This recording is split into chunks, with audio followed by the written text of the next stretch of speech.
All right, what's up, everybody? We start our show with some sort of brain buster question or discussion topic, and we're going favorite sports logo.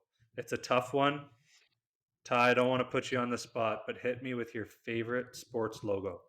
I wish I was wearing a shirt. I'm wearing the Syracuse Orangemen basketball shirt, and I wish it was like a Oh, cool logo because then that would have been just like perfect for the show. college logo could be another conversation too, Good but point. let's start with Uh, professional sports. Dear Lord. Okay, I'm so biased because like the Pens, like I think the old Pens logo, Yeah. like I don't know, like it's funny because I was sifting through my t-shirts this morning and I almost put this Pittsburgh Penguins shirt on and it would have been the perfect moment, but it's not. So, anyways, um, I think the Kachina, Arizona logo Yeah. is elite. Go by sport. Go by Okay. sport. So we're hockey right now. Pens that one's money. I just think it was it Snoop who was wearing the Pens jersey. That's what I think of right away. Yeah. I think I think that did you see the new Tampa Bay Devil Rays like how they're bringing back the old Rays logo with like the No, purple I and didn't see that. phenomenal. Just chef's kiss. Do you have a baseball one? Baseball one. I feel like I'm like kind of weirdly like I'm associating it with like pop culture sort of thing. Yeah. LA Dodgers. Ooh, I that's mean just such a anything in LA I feel like Lakers, Dodgers, Kings, like baseball. I mean the Yankees it's hard to like I'm saying yeah. my favorite one though, like my dad I grew up my dad was an Oakland Raiders fan, and Oh, it was just like I think of like their fans back like, classic Oakland Raider nuts. fans were just nuts. And then like NWA, like they kind of like the black and silver, like uh I like that vibe. That one stuck out to me when I was thinking of it. That is a clean logo. Basketball, I gotta like I think Old Nuggets is not a bad looking logo. I think the Celtics is Yeah. for sure probably number one or two for me. I think the Hmm. old Raptors, like Vince Carter Raptor Yeah. era, The pinstripe jersey. dope. Yeah. Yeah. Jeez, you know what? Football might be tough. Football actually, I will say football's got a decent lineup of. Uh, It's hard to think of them all too when you don't have them in front of you. oh, don't Miami worry. Dolphins, like old school Dolphins. I got the score app open right now and I'm researching. You're looking. I think even like yeah, the Dolphins is a good logo. I think the Bengals, just like the simple B with the Bengal stripes through. I don't know, man. That's tough. And like the Gives like you something, gives our listeners something to think about. yeah, yeah, because then you can also attribute it to the jersey and like how they actually like utilize the logo. Because like you Yeah. could go back to those old Suns jerseys that like Oh, Charles Barkley and Steve Nash yes. wore. Steve Nash, one of my Oh, favorite all-time athletes. but anyways, But somebody yeah. who's probably dealt with a lot of logos, a lot of people, and a lot of sports figures in his life is our next guest, Michael Landsberg. For many Canadian listeners, this will be an instant off the record with Michael Landsberg. He had the amount of guests that he was listing off that he had the pleasure of joining him on his show is just Spike Lee, Donald Trump, Vince McMahon, just name after name. But on the other side of the coin, I mean, Michael Landsberg has done a lot in the mental health space and is also just a really good human being and is somebody that you can just tell it's so natural to just shoot the shit with him because he loves challenging people, but he also loves learning and listening and trying to figure out, how other people think and how other people's perspective. And I completely forgot, but this episode is powered by TorchPro, and I am your co-host Tyler Smith, and this coming from what time is it? Almost 6 o'clock Switzerland time. Riley Shan. Dinner time. Riles, what'd you think? No, it was awesome. I mean, another voice that I've grown up on listening to him on Sports Center. I think the 5,000 episodes of Sports Center too, that was mind-blowing. And then obviously off the record and different things too. I think he was involved with a couple Olympics too. So it was just really cool talking with him and listening to his stories and then just listening to his like-mindedness and his approach to mental health. And I think it's really refreshing talking to someone like this. And it was just like, overall a great episode. I thought you can tell that he's spent a life of talking, and that's what he's done with his life. So he's very skilled at it, and very entertaining, and just all in all, a great episode. And as always, the Speak Your Mind team, our girl Hannah is ripping the social media. Go check it out. Have some fun with it. Let us know what makes Let us know what you want. Let us know what you don't like. All that jazz. And please, by all means, always vote for me on New Tune Tuesday. But other than that, we hope you have an excellent day. We hope you speak your mind, and we hope you enjoy this episode. And we love you. How are you? Like, what's been going on lately? Obviously, we're getting into spring, so it's nice to see the sun a little bit out west, at least. But yeah, how are things? Yeah, we don't cherish the sun and the warmth as much in Toronto as you might out west, right? Because your winter is rougher, right? But even Yeah. here, I think it does play a little bit, it does have a little bit to do with my attitude on life. And that when you go outside and it's like, especially coming out of winter, like 10 degrees coming out of winter feels like, oh my God, this is unbelievable. But if it was 10 degrees in the summer, you would go, well, this really sucks.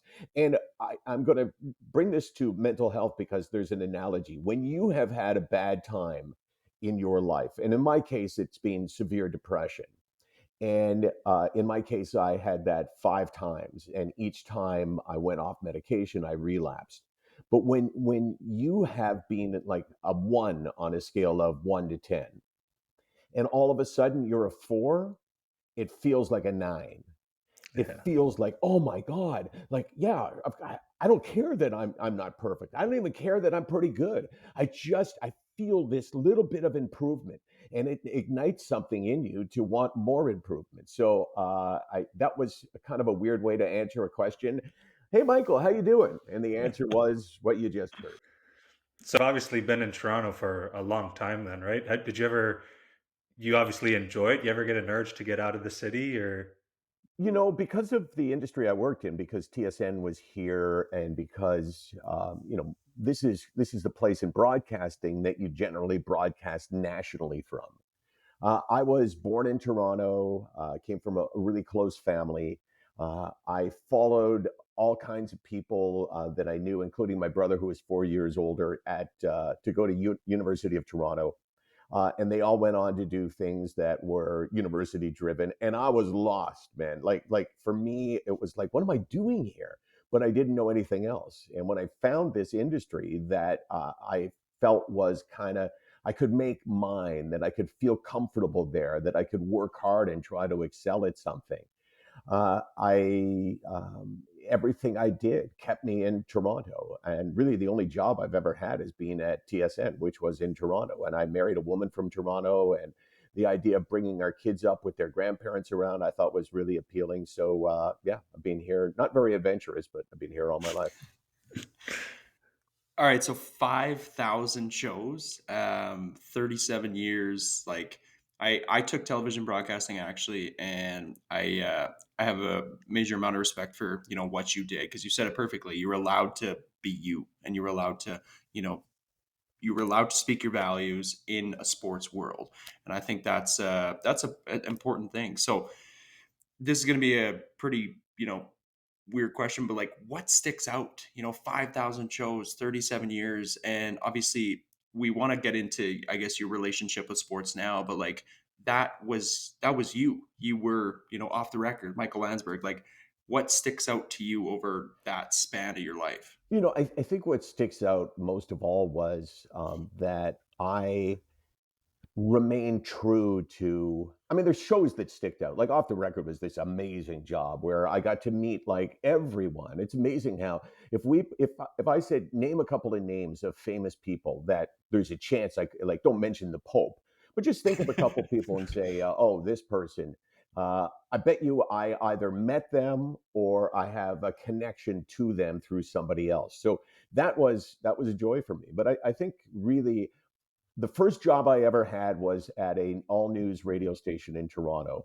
And I remember writing script for the next newscast that I was going to be doing, which was weird because I was doing news and it was like, oh my god, I don't know anything about news then. But I kind of made a commitment to myself that everything I did would be my way, meaning I wouldn't just write the predictable. Hey, the Toronto Maple Leafs, Montreal Canadiens last night. Wow, the Habs owned the Canadiens, but didn't you love the fact they put in their backup goaltender? Like that would be just predictable. That would be how everybody else might say it. So I think to the last thing that I've done, I've kind of done it my way, which means sometimes in my mind it was good. And sometimes in my mind, after I did it my way, it was really shitty. So, but there's still something. There was always something honest about that. Do you have, through that whole span, with, I mean, specifically with Off the Record, do you have episodes that stick out in your mind? Or like, I know when you're in the sports world, like I feel like you almost become numb to like fandom or getting too attached to anything. But like, was there a moment where you had like, oh, this is a time that I really enjoy and that I'm gonna really remember for the rest of my life? Yeah, I was in Windsor last week to give a mental health speech, and for some reason, I'm not sure. Oh, yeah, it's because the Detroit Red Wings are across the river. I was trying to remember why. But at least, I don't know, five people asked me, hey, and by the third person, I knew what they were going to say as they said, hey, what was that like with, and we did a show with Claude Lemieux and Darren McCarty. And they had this like massive anger issue on the ice, right? Like Chris Draper got hit from behind by Claude Lemieux Yeah. and broke his face up. Oh, it was, I mean, like it was classic hockey rivalry, right? Like Yeah. the only thing that's good when two guys like each other is when they hate each other. And this was the classic of that. So my answer was, well, it was so cool because Claude Lemieux, I had got to know a little bit because he'd done the show. And he's one of those guys you would go, wow, that guy's a great guy. He's Claude Lemieux. He's supposed to be a little shit, but he was a great guy. And because he'd done the show a few times, I said to him, would you do a show with Darren McCarty if we could get him to come on? And he goes, yeah, I'd love to. I got no anger at Darren McCarty. So he shows up. We're taping, say, at 3 o'clock for a 6 o'clock show, Eastern time.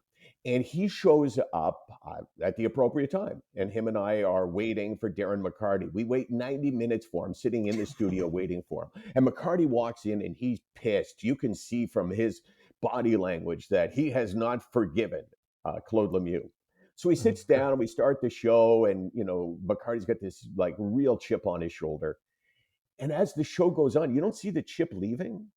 But you kind of realize when we're like 15 minutes into the show, wow, he's not mad anymore. And by the end of the show, they were making, arrangements to go and have a conversation together. And it really was an example in life of if you get two people together to hate each other, but they're not 100% sure if they should still hate each other because the thing they hated about is in the past can really like work. So I love shows like that. I love shows when I talked to people that I thought were smarter than me because that meant I could fight my hardest in an argument, that I could try to push them into a corner and see if I could get more truth out of them. But you can't do that with someone who you think, wow, I'm just going to look like a bully. I remember early on and Off the Record, the producer in my ear saying, don't be a bully. No one likes a bully.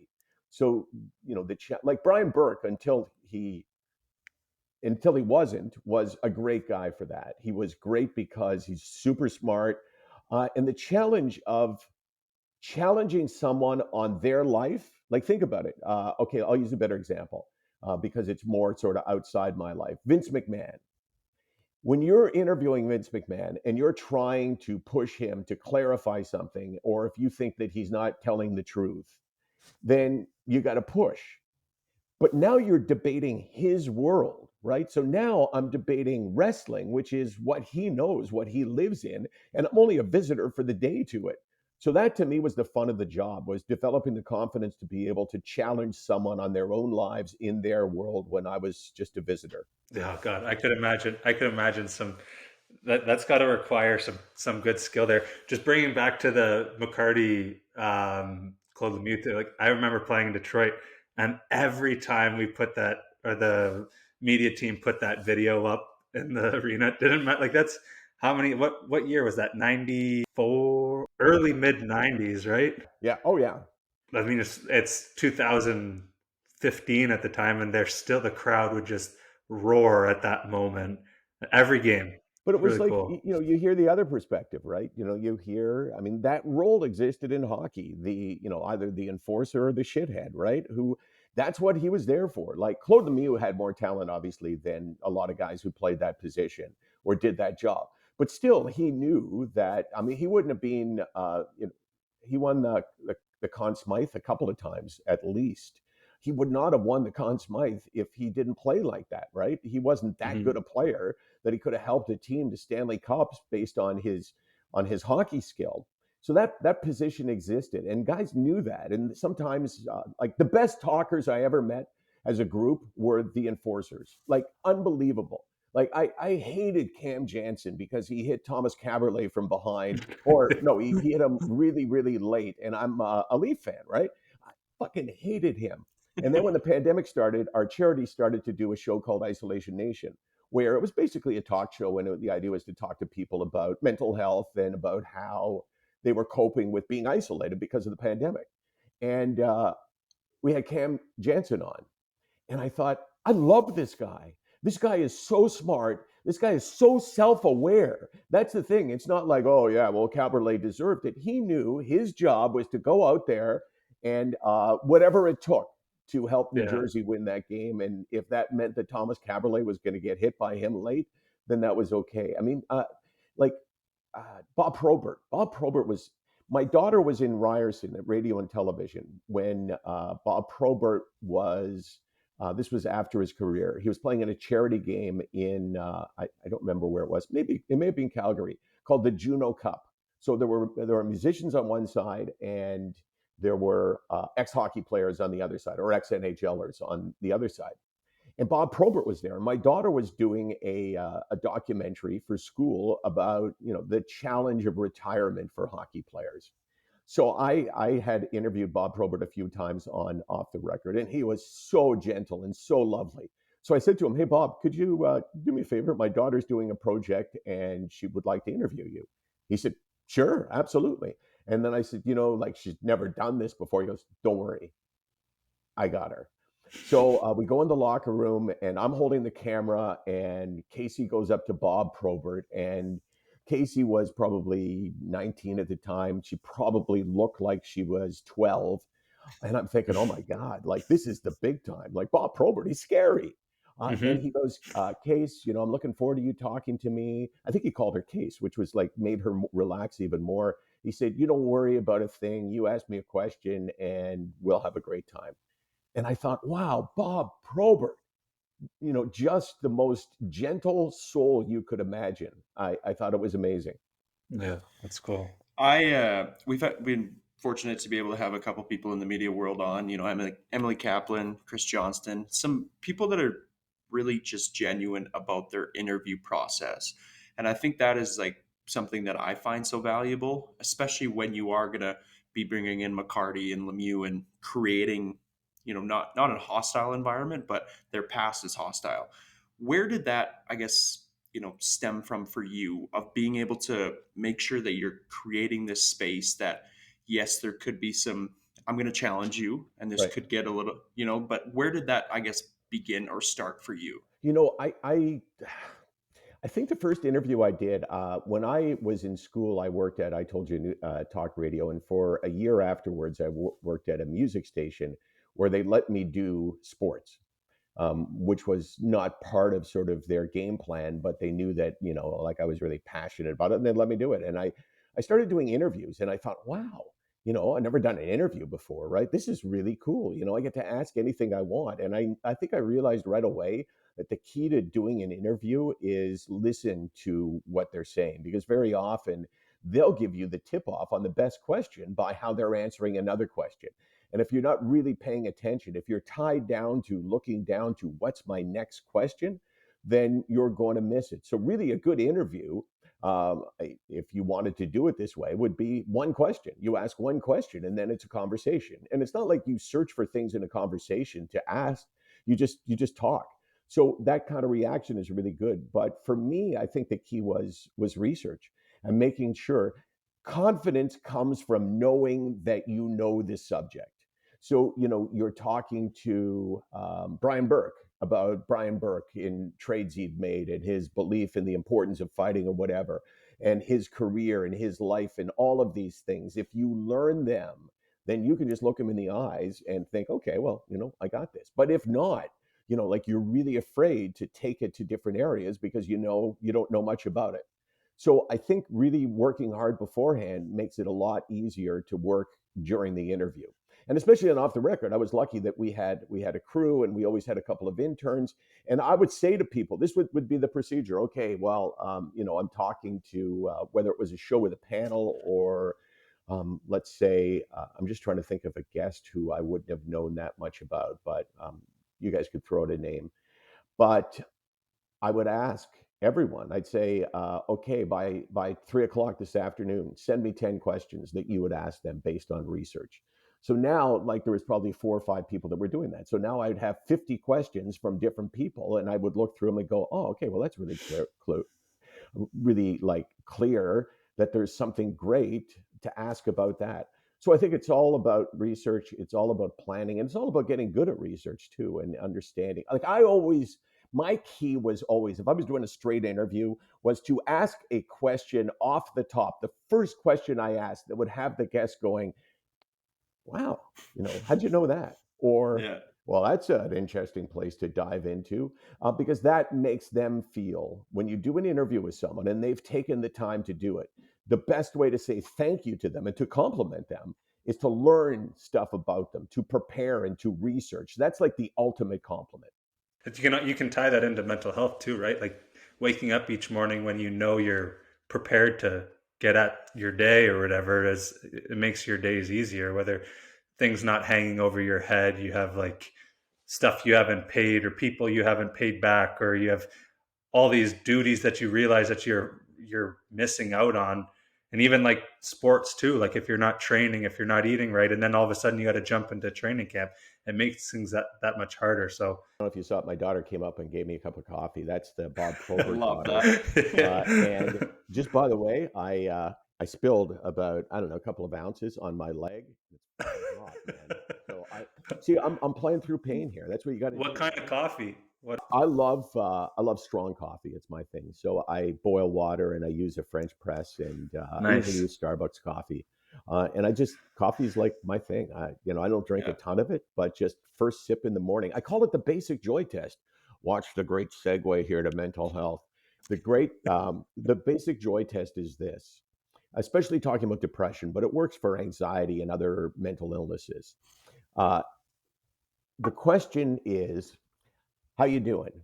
And I answer that question like in my own mind, or when I say to people, are you okay? Because you don't seem okay, and they'll say, well, I'm not sure, right? Because mental illness doesn't define itself like a rash. You look at a rash and you go, I have a rash. But mental illness, you can't look at it, you can't see it, you can't biopsy it, you can't do a blood test or an X-ray or an MRI. So how do we gauge it?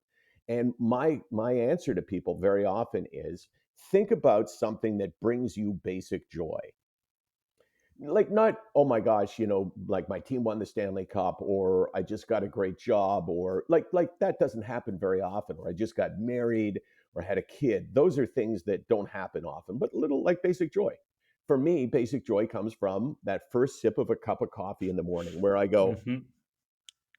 yeah, I like that. It's not like I can go on, oh my God, oh my God, oh my God, that coffee's so great. It's just like basic joy, which makes our day worthwhile.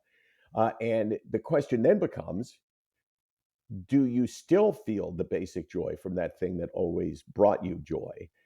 And for me, I know when I have had severe depression for sure, but even just sort of moderate depression, I lose the ability to experience joy. So I would answer that question at a bad time in my life. I would say, no, not really. And it's important to frame it where you have something to judge it. Someone will say, do you think I should see a doctor? And I'll say, okay, well, 2 years ago, what was something that brought you joy? Oh, it was whatever, take my dog for a walk.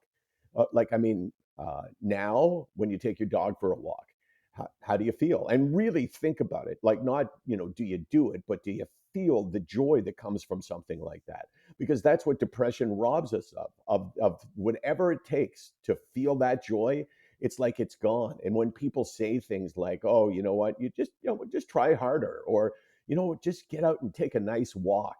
I kind of have this thing which is fuck the walk.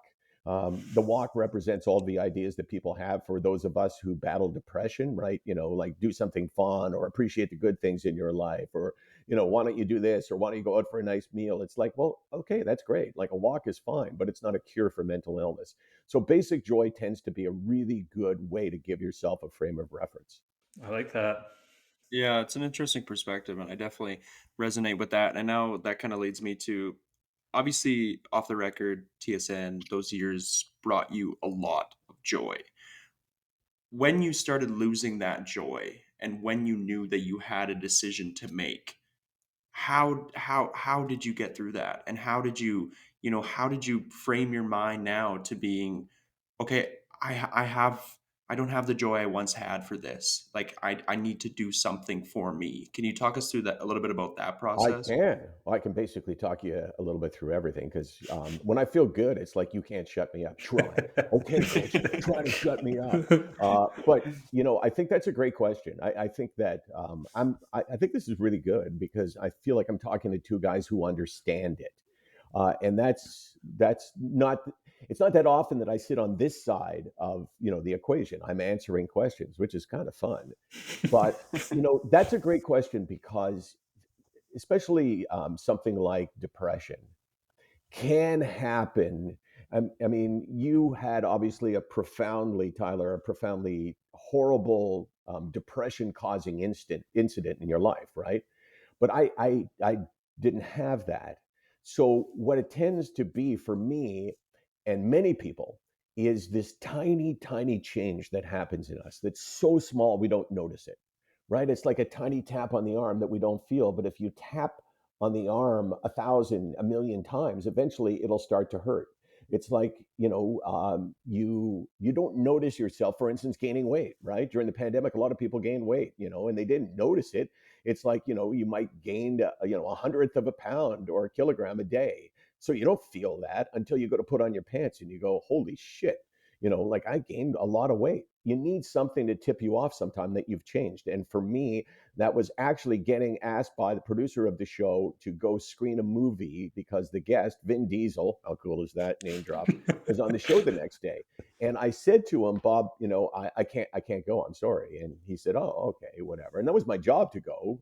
But when I hung up the phone, I thought, wow, that's like weird that I would say no. And then I started to think about why I said no and all the things that I'd said no over in the past couple of months, past 6 months, or maybe 8 months even.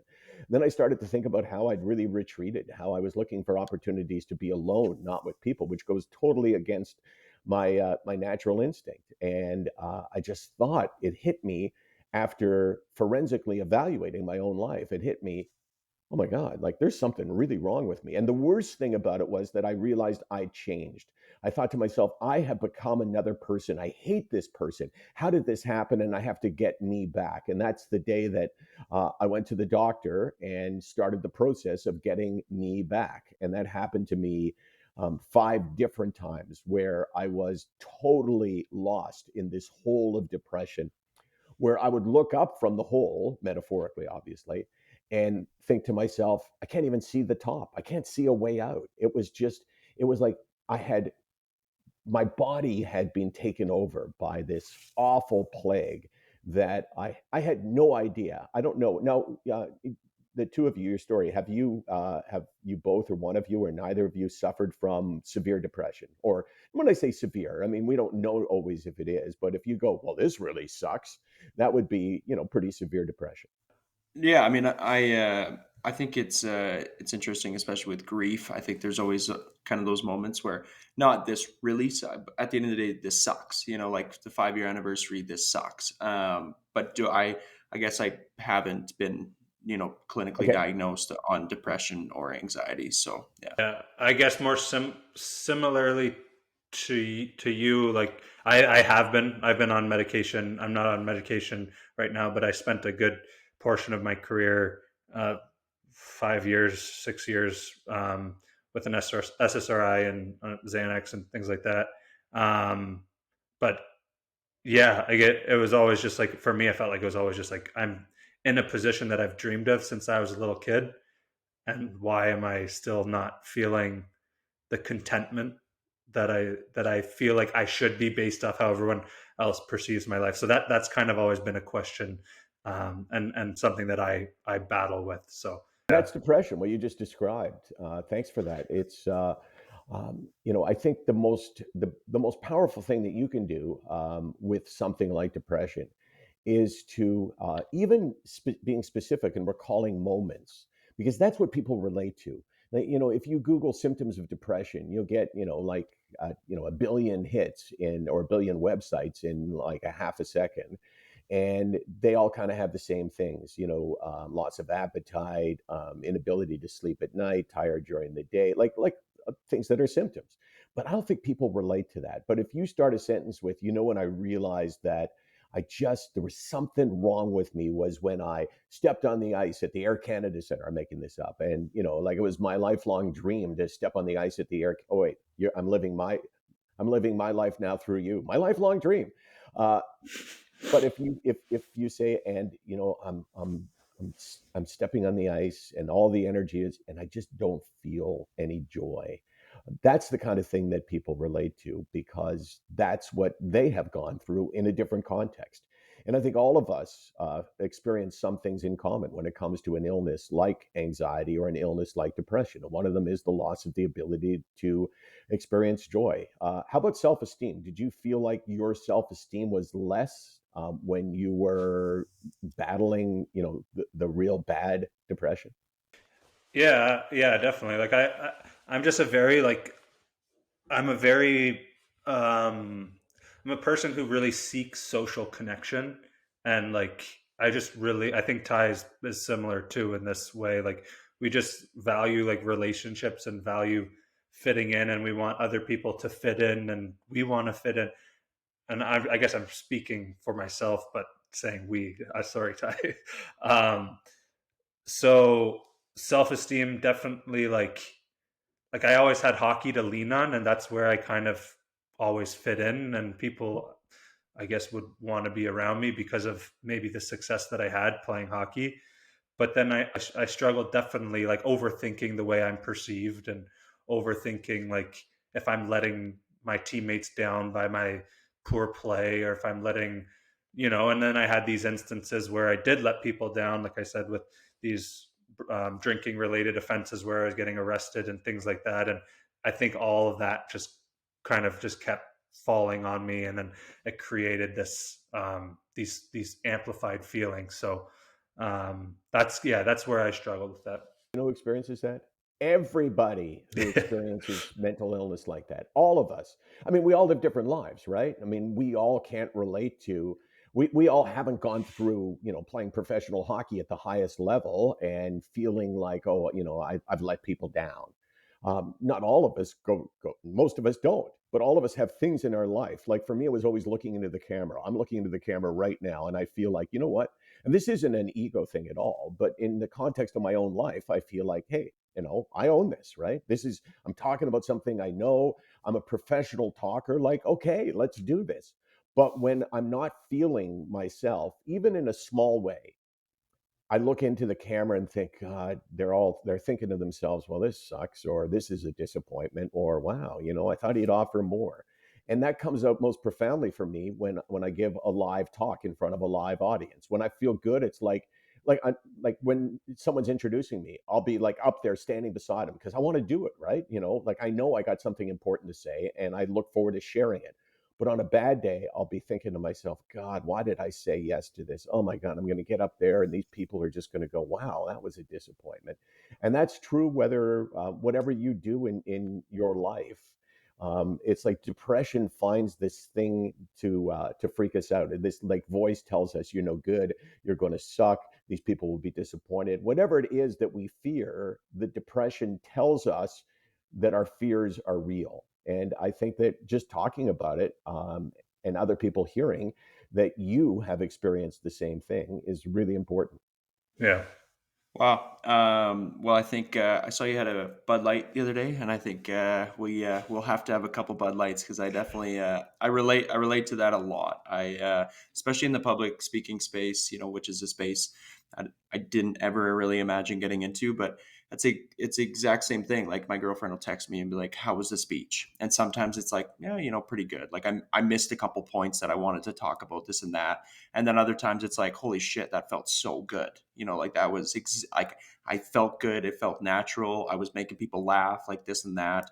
So it is interesting how your mind can just trick you to be Yeah. like, okay, that wasn't your best. That even though you went out there and put yourself out there and became vulnerable and talked about your story and hopefully impacted others, that wasn't your best. So just move on to the next one. That was exactly how I feel, what you just described. So I'll Yeah, call my wife afterwards and she'll say, "How was it?" And I'll almost always say, not really for me to say, right? Like but I know, just yeah, like if the audience, is buying it. And to me, the key for me is exactly what you just said, is to bring a range of emotions, have them laugh, but also have them yeah. emotionally engaged.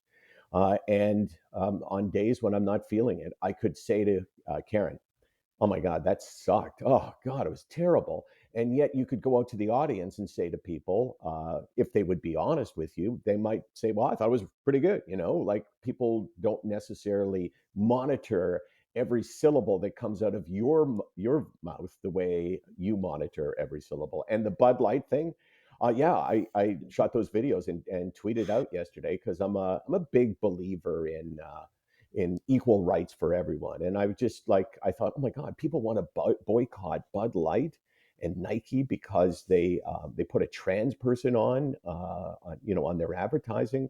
And so I thought, okay, well, if they want to make a statement by boycotting Bud Light, I'm going to make a statement by buying Bud Light. And it wasn't bad, actually. It wasn't bad. I love that. Yeah, I think we'll have to definitely have a couple Bud Lights. But Yeah, I want to definitely go back to, because you said it perfectly. Like when you make that decision, and especially like when you aren't feeling it, and when you're starting to lose that joy, that is you. And when you make that decision to go to the doctor, that's you.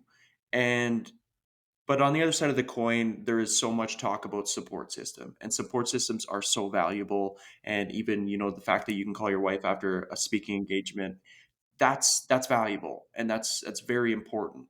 I want to ask, because when you made that decision and when you started opening up about your mental health, let's be honest, you were probably one of the first real advocates and first real people that actually really did that.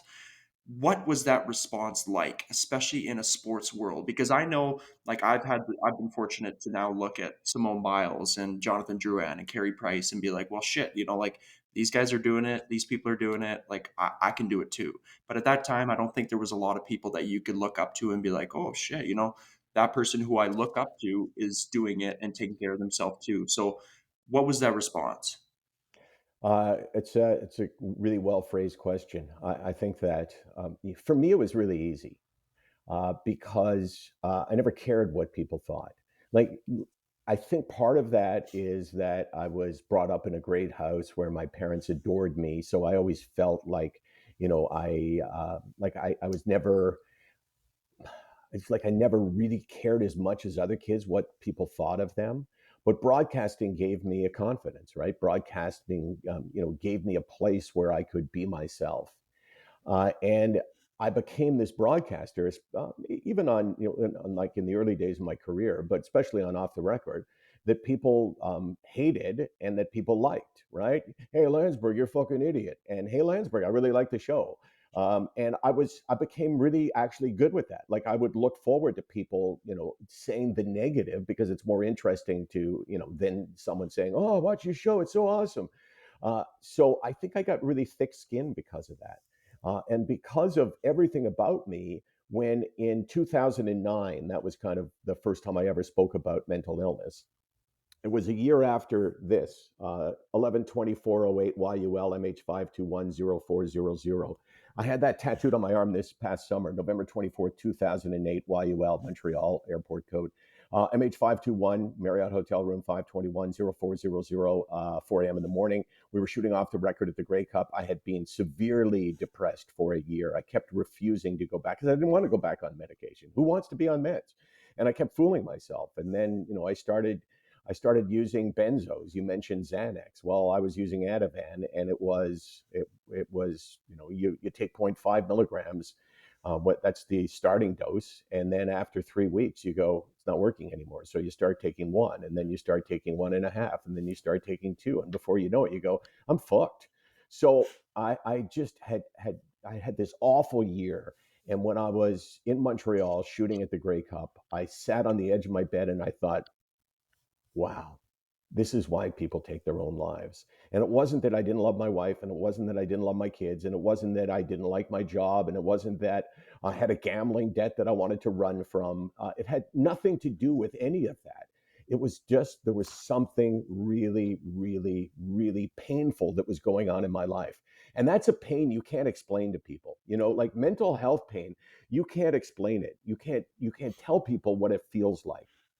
So, like for me, it was wow. I'm sitting on the bed and going, this is why people take their lives, because I was just so afraid of having to battle through another day of pain. I just like if you don't have hope, and I did because I'd been through it before, and the right medication had made a difference to me. But if I would have been hopeless at that point, I wouldn't have taken my life then. But eventually, I would have got to the point where it's like I can't stand this pain. Imagine if I flew to Switzerland, hacked off your arm, and sewed it up, but the pain that you felt from having your arm hacked off was never going to go away. So you weren't going to bleed to death, but it was never going to go away. Like how long until you would say, "Oh my God, there's no point in being alive." And that's kind of the way I looked at it. But in 2009, I was feeling better, and I was interviewing Stéphane Richer, Montreal Canadian, and I had read that he battled depression in the 1990s. So I thought, oh, that'll be an interesting question. So I said, Stefan, you've never met me before. This was before the show. You've never met me before, so you have no obligation. Please, take a pass. But if it's okay, can I ask you about depression? Because I think people would like to know. And he said, it's very painful for me. And I said, okay, well, but if you'll talk about it, I'll talk about it. And he said, well, what would you talk about? And I told him my story. And he said, let's do it. We went on the air. We talked for 2 minutes tops. He talked a bit about his story. He said the most amazing metaphor for how bad is depression. Say to me, how bad is depression? One of you say it. How bad is How bad depression? is both of Nice us? little teamwork there. Yeah. He would say it's so bad that as a Canadian, a Montreal kid drafted by the Montreal Canadiens, rookie of the year in the NHL, last Montreal Canadian to score 50 goals, I win the Stanley Cup, and nothing brought me joy. That was the first time I heard someone use that term, like no joy, and it just stuck with me. But he said, like, imagine I'm holding the Stanley Cup on the ice, and all I want to do is go home and get in bed and get away from everything and everyone. And I thought, wow, that's, I don't have an example of, wild success like winning the Stanley Cup, but I know for me, there's been things in my life exactly from my own perspective like that. And yeah, I couldn't feel joy. So we talked for 2 minutes. He also said, I won the Stanley Cup in New Jersey, and 5 days later, I tried to drive off the road and end my life. And I just thought, wow, this was cool. It was a good show. I didn't think that we changed anyone's life, and that wasn't my goal to change anyone's life because I didn't know that people needed to hear this kind of stuff. So I started getting emails from people, mostly men, and they all said basically the same thing. And like, I would read it, and it would say, "Hey, Michael, watching you and Stéphane Richer yesterday talking about depression was the first time in my life I've seen two men talking about it. And the fact that you weren't ashamed or embarrassed and you didn't sound weak has got me telling you something I've never told another human being. I too suffer the same way. But I've never gone to a doctor because I've been too ashamed. But now I'm going to do it because I thought, wow, if they can do it, I can do it. And that changed my life, like 180 degrees. We're having this conversation at, in Toronto at 10 a.m. in the morning. And I'm talking about mental health with two guys that obviously I've never met before. And we would not be having this conversation if Stéphane Richer wouldn't have said, okay, let's talk about it.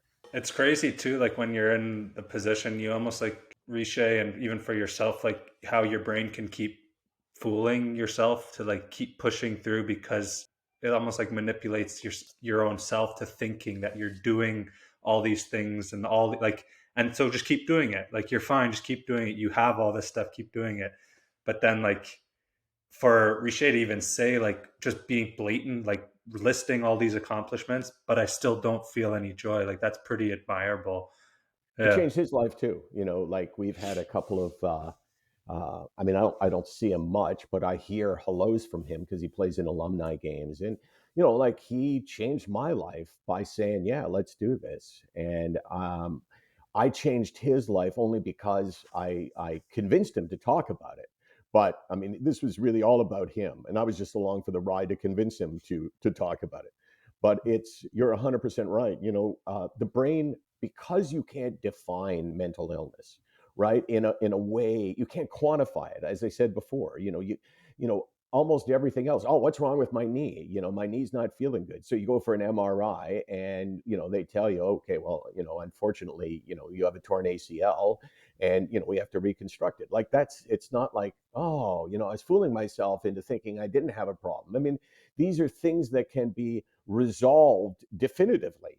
But mental illness is all gray area, right? It's all about, how you interpret your own experience in life. And if you are in denial because you don't want to be mentally ill, or if you're ashamed, I mean, no one wants to be, but if you're saying, well, no, no, no, I'm not, like, you're not saying it actively, but if you're going through your day going, okay, well, that was normal, even though I didn't feel good. Like, we can lie to ourselves, we can fool ourselves, and we can wishful think ourselves into not being aware of it. Like, wishful thinking is when you go, no, I don't need to go to a doctor. I don't have depression. I don't have to go on medication. I don't have to do analysis. I'm fine, because that's what we want ourselves to be. So Mhm. I think, unlike almost any other illness, mental illness, we need to have this conversation with people who can ask us questions like, "Hey, what brings you basic joy, and does it still bring you basic joy?" I think that this is a good lead into my next question, but I think you already answered it even just with the basic joy test. Like, I mean, we ask a lot of our guests about this idea of like taking a step back from your sport or taking a break from your job, whatever it is, but like how do you define that line where it's okay, or like unfortunately there's probably people out there that are using mental health as like to their advantage, saying like, oh, I just don't feel like doing this, rather than maybe the healthy thing at that point is to push through, because at the other end it could make you feel good, it could make you feel better that you accomplished something. So I'm just curious, like your stance of like, how do you define that line between the push through versus using it as like the easy way out? Right. Well, I think, for me, I would say I never took the easier way out, Hmm. because there's no easy way out of having a mental health struggle. But if you're saying, okay, well, I have a choice, I can go to work and host a show for that day, and I'm going to feel like crap, or I can stay home and lie on the couch and watch TV all day, and I'm going to feel like crap, but I won't feel the pressure of needing to appear to be okay. I never took that. I never missed a show, like not one. And unless you've been through it, you can't appreciate that. Like, you go, well, you weren't sick. Like, why would you? But for me, it didn't matter if I stayed home. That was like, there were two things. Number one, I didn't have the kind of job I felt like I could say, okay, I need to take off a week now and a week, and like I just didn't think that opportunity availed itself to me. But also, I knew that staying home and lying on the couch, even though it would be easier, wouldn't feel any better. Like, I couldn't get away from this thing. The only difference was that I wouldn't have felt the pressure on those days if I would have stayed home, to be my best, and then be disappointed that I wasn't my best. So I would go host a show. I'd be sitting watching the show unfold with a separate part of my brain, like where it's like you're watching yourself. And I'd be thinking, man, this is so lame. Oh God, did you just ask that question, Michael? Did you just ask that question? That's a terrible question. Oh my God, you just stumbled. I would be beating myself up as the show would be going on, and certainly I would like to avoid that, but for the most part, it didn't really matter. I felt crappy wherever I was. Right. Everything that we've talked about kind of leads me to one major topic that has been a big piece of my life: connection. Connection for you. for 37 years was, connecting with these figures in the sports media entrepreneurial world and talking about their lives, talking about them, talking about this and that. Now you're public speaking, and now you're in this space where you're talking about you, but afterwards you're connecting with people based on your story, which leads to them sharing about their own story. That is something that, for me, it, it it almost breaks my heart and then repairs it at the same time, because it's crazy to think that I'm connecting with an 80 or 85-year-old man who just lost his wife to cancer and who's telling me that grown men cry too. And it's just like, it's so interesting because it brings out so many emotions, but then again, it takes me back to, this is what it's all about, and this is what I love, and this is the connection that I need, and this is the connection that this old man who's lived a full life needs as well. So I just want to talk about connection for you and how your stance has, I mean, you've connected for so long, and I'm not saying your stance has completely changed, but I guess your perspective on connection. Well, I love what you said though. I it breaks my heart, but repairs my heart at Yeah. the same I time. don't know It's what it like, oh means. my God. With that, Well, but Yeah. sometimes you don't have to know what it means. People in the audience would just go, "Wow, Yeah. that sounds really smart," Yeah. even if they don't think it through. But no, I know what it means, Yeah. and I'm gonna steal that. And next time I'm up on stage, I'm gonna go. I just because it's. I think the one word that would apply to what you just said would be vulnerability. Showing your own vulnerability allows other people to show theirs. Yeah. I tell this to people who are leaders in business in a company where they're CEO and they want a more mentally healthy and mentally honest company. And I say, if you want people to be honest with you, be honest with them. And if you want them to show vulnerability, then show vulnerability to them and for them. And it's like it's contagious, right? When you get up on stage and you share things that are really personal and really painful, especially, that opens the door for other people to do the same. It's like I've said this before, mental illness is not contagious. You can't catch depression. But the sharing of mental illness is very much contagious. And sometimes that's what people need. And so, yeah, I hadn't thought about it this way, but my life changed from talking about other people's lives to using my own life to make a difference in other people's lives. And I kind of look at it this way. I remember I was giving a speech to the Mood Disorders Association of Ontario. Like, I mean, that would be one of like mega speeches in history. I mean, that's like being in front of United Nations. I'm kidding, but I thought, like I learned something about myself. I said, talking about mental health like I am right now. This is what I said when I was on stage. Is it's empowering for me because I get to use the worst thing in my life, which has been mental illness, as one of the best things in my life. I get to put purpose to my pain. I get to use my own poison, which would be depression, as someone else's medicine, which is exactly what you're doing, right? The worst thing in your life, you're using to make a difference in someone else's life. And that gives purpose to all the pain that you've been through. Not that you would say, oh, well, I'm glad it happened. Of course you're not, but it happened. You can't do anything about it. So what are you doing? You're taking that and you're using the depth that you can describe the pain that you have felt uh, for other people's benefit because they, in many cases, have felt similarly depth pain, but not, they weren't in a bus crash. The circumstances have been different and, their lives didn't change necessarily, in one moment like that. But everyone has things that have affected them at times, and you allow people to talk about them.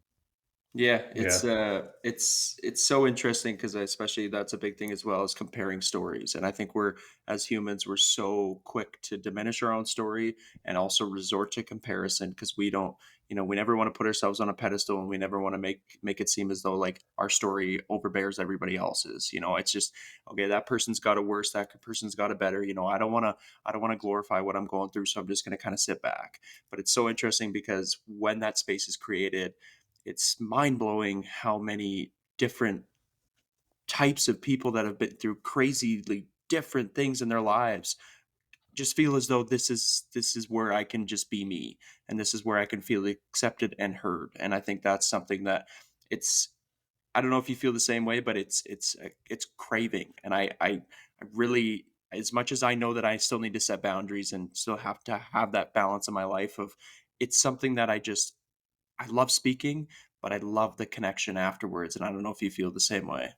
Oh, you know, I always say, especially when I get hired to do a speech, because I don't charge for speeches when it's like, you know, a charity or community. You know, I've had the chance to go to small communities and stand on stage and talk for, you know, for as long as they want me to talk and to interact with people. And that's amazing. And I say small communities because, you know, when you speak in Calgary or Edmonton or Vancouver or Toronto or any of the, you know, cities above a certain size, they're kind of all the same, right? But when you speak in a place called Blythe, Ontario, where I spoke, or Exeter, Ontario, or like there's all these places I didn't even know they exist, and I've lived in Toronto all my life, Southern Ontario, like all of these places. Oh my gosh. And I feel like I get a chance to connect with the entire community because there's only 4,000 people in the city and 1,000 people are there. And tragically, it almost always happens after a young hockey player takes his or her own life. Like, I can't tell you how many times that's happened where I've been asked to speak in the community because now they're so aware that there are real serious consequences to mental illness. So, just like you said, I'll get up on stage and I'll talk and I'll try to offer as much of me as I could possibly offer. And then when I'm finished, I tell people, look, I'm just going to stand here for a while. If you want to come up and talk, we'll talk. And if you want to talk alone, just tell me and I'll tell everyone else to move away or we'll walk away. And I've had the most profound and deep discussions of my life in exactly that setting, which is what you were talking about. But back to what you do, you can get in front of people. And I'm sure you think about this because you kind of said it, right? Like you're worried that you've had this profound moment that is beyond imagine. It's unimaginably painful for people to, you know, like no one's going to look at what you've been through and not go, oh my God, that's like the worst thing that can happen in somebody's life was what you went through. So as from what you're saying, you're kind of aware of getting up there, and it's almost like bragging. Oh my God, I've been through the worst, and you're worried that people won't be able to relate to it. But you know, it's like I study World War II. It's my hobby, and I PTSD is like this massive thing that really wasn't understood at that point. But what people felt was that they knew like a generation later, every person that landed on Juno Beach on the 6th of June and fought their way for almost a year into Germany, surviving, they were like mentally crushed and abused by the things that they saw and experienced, and most of them never spoke a day in their life about what they went through, and almost all of them ended up drinking. And my point is that PTSD can come from things other than fighting in a war and being shot at and seeing your buddies killed. PTSD can come from things other than what you went through. Because there are things that affect us so deeply, but they're not as blatant. Like when my daughter was 4, she had a serious eye condition, and at one time she was legally blind in both eyes. And I never recovered from that, guys. I would go and do my job. I would go and host a show, and I was just obsessed with what happens if she can't see in either eye. And fortunately, she not the first part is unfortunately, but fortunately, she has vision in one of her eyes, and she lost the vision in the other eye, which means you can live a normal life. Your vision is as good as your good eye. I lived and clung to that. But that had such a profound effect on me that I'm sure that my experience with depression and especially depression probably would have been a little bit less or maybe not at all if I would have gone to a psychologist and unloaded that. But I bury that. You know, I never allow myself to think back to what that was like. And I saw a picture because I had an aunt that died last week, and her family was showing all these pictures, and there was a shot of me holding Casey in my lap, and she was on prednisone at the time, cortisone. So her face was, you know, all. And honestly, it was like, please get this picture away from me. It's just like I flashed back to this time. So um, good for you for using, you know, this unbelievably poignant moment in your life and accepting the fact that others would have poignant moments as well that maybe weren't, as horrible as yours, but in their world, they were incredibly painful.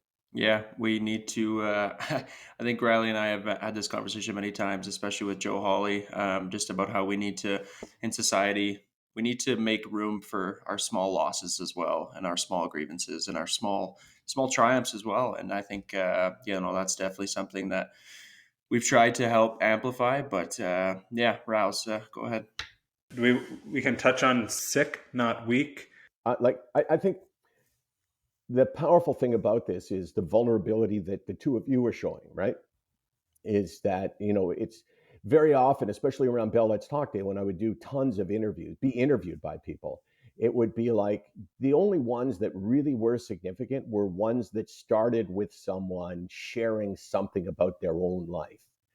Because everyone has a mental health story, right? Whether it's you or whether it's someone you care about. I mean, the whole Bell Let's Talk Day started because George Cope, who was then president and CEO, grew up with a mother who was in and out of mental hospitals, and they never spoke about it in their house. So it was like this taboo thing that he didn't understand. He didn't know why his mom was gone and why she came back and why people would be gentle around her. And he said, I conversation would have changed my life. So when you do an interview like this and you're giving as much of yourself as you want the guest to give, that's to me when it gets really powerful. I wonder what it was back then with like shunning people that did have mental health issues. If maybe just like the higher powers thought that they could just get away with it by forcing people to just push it all down and they could still function, like because you do read about like even like I've dived into a little bit of research about like the psychedelic stuff and that whole movement and just like and shunning that away, even though it did have some positive effects to help people with things like PTSD and bipolar, those type of things. So I wonder what like if it's just like kind of just the same attitude we have now is just like kind of don't talk about it, move on, and you'll forget about it and still be able to function and contribute in some sort of way, but not the most healthy way, I guess. Yeah, it's so complicated too, because I said it before, you can't explain the pain of mental illness to people. And as a result, it's impossible to relate to it unless you've been through it. That's why it's so difficult to be a caregiver, someone who wants to provide comfort to, whether it's your partner in life or whether it's a son or daughter or any person that you care about. If you haven't been through, you can't understand what they're going through. So their illness sometimes can be looked at as inconvenient. You're the boss and you have 20 people that work for you and one of them is struggling with depression. Well, them needing to take time off or other allowances is really inconvenient for the boss. Yeah. So it's easier to minimize it than it is a physical illness, which can be defined. I got a tumor. It's like no one's going to say, okay, well, you know what, just yeah, just kind of deal with it. Another thing that comes to my mind when you say that too is like it can be frustrating if you're on the other if you're say your significant other has some mental health problems, like as the supporter, like it can be frustrating because you can't just snap your fingers and fix it, right? Like it's a process, and it does take effort to be supportive through that whole process when, like you said, like it might be hard to understand and it's hard to for your significant other to explain themselves too. So that's probably an issue as well. Right. I think the key is to say the words, "Hey, I thought I understood, but I don't," Hmm. because we assume because there's no physical sign of mental illness that somehow we understand it because somehow we've all been through it. Like people say all the time, "Oh, we all go through it sometime," and it's like, no, that pisses me off because we all go through bad times in our lives. My dad died 14 months ago, and that makes me sad, but it doesn't make me depressed. We all go through sadness. It's an inevitability in life, right? Like, how are you going to go through your life without, losing people you care about, of, experiencing failure and loss and all of that. But we're not all mentally ill. So the two need to be separated. Hmm. We all get anxious when we go to the doctor and the doctor says, I don't like the way this feels. I'm gonna send you for a biopsy. Like for 3 weeks, you're freaking out, right? But that's not anxiety disorder. That's life. So I think we all believe to some extent we've been through depression and anxiety. which are obviously the most common mental health challenges. And we think to ourselves, we've been through it and we've beaten it because we didn't have to go on medication. We didn't have to take time off work. We didn't have to go to talk to a counselor. And I think that that arrogance of the healthy brain makes it difficult, even more difficult, to understand what that person that sleeps beside you may be going through. So I think the first thing you do in that situation is to say, "Hey, I thought I understood it. I don't." Yeah. But you can't understand anything that you haven't been through. Like, could you go into? Imagine if I came in. Did you do, Wiley? Did you do AA? No. Okay, my point was only was not to ask you that question because I think it's necessarily like I'm not judging you on it. But imagine if I went into a 12-step meeting and got up in front of people and said, "Hey, I understand what you're all going through. Wow, this is, and they said, "Well, like what was your addiction?" And I said, "Well, no, I was never addicted. I just know it must be really shitty." They go, "Well, you don't understand this. If I walked into 12 people having chemotherapy and said to them, hey guys, you know what? Wow, this is terrible, I'm sure, and wow, I really feel for you. I know how bad it is." "Oh, what kind of cancer did you have?" "Well, I don't have cancer. I just know it's bad," right? No one would say that. That would be Yeah. absurd to say. But we say that when it comes to mental illness. "Oh, I know what you're going through." No, you don't know what I'm going through. And the fact that you say that you know it, even though you don't, makes this more difficult for me. Yeah, Yeah. that I've never thought about it like that. Like that awareness and that acknowledgement is so important. So important. Just All like you have to say is, "Sorry I pissed you off so many times by suggesting you go for a nice walk," right? But it's because I love you, right? Like, this kindness and doing nice things for people is a great thing, but don't Mhm. expect it to treat the illness because the illness is far deeper than, wow, I needed to get some sunshine. I mean, yeah, Michael, I think we could both chat for hours on end, but once again, you said it perfectly so many times. Just the fact that we're doing this, I think that's the main thing, and I know we have so much appreciation and love for what you're doing with the Lands blogs, with the Sick Not Weak. So please, keep doing it because it's I know it's impacting and it's relatable and it's natural and that's what it's all about. So thank you so much for joining us today, for letting us in a little bit about the Landsberg story, and I know it's never the easiest thing to maybe talk about on at 11 a.m. on a Sunday morning, but you know what? Actually, it's easy for me to talk about any day I feel good. It's like there's two versions of me, right? Bad day, I'd be thinking, God, why did I say I would do this? I'm just going to let these guys down, even though I don't know you. You would say, well, like, do you really care that much? And the answer is, I don't care at all what people think of me when I feel good. But when I don't feel good, then it's like, oh my God. And I know this now sounds like the gratuitous end of the interview conversation where everyone compliments each other.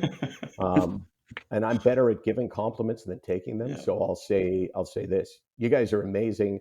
I learned stuff in this, and I learned from listening to you the power of vulnerability. So anytime. Hey, one last question. Who's getting the last spot in the East NHL?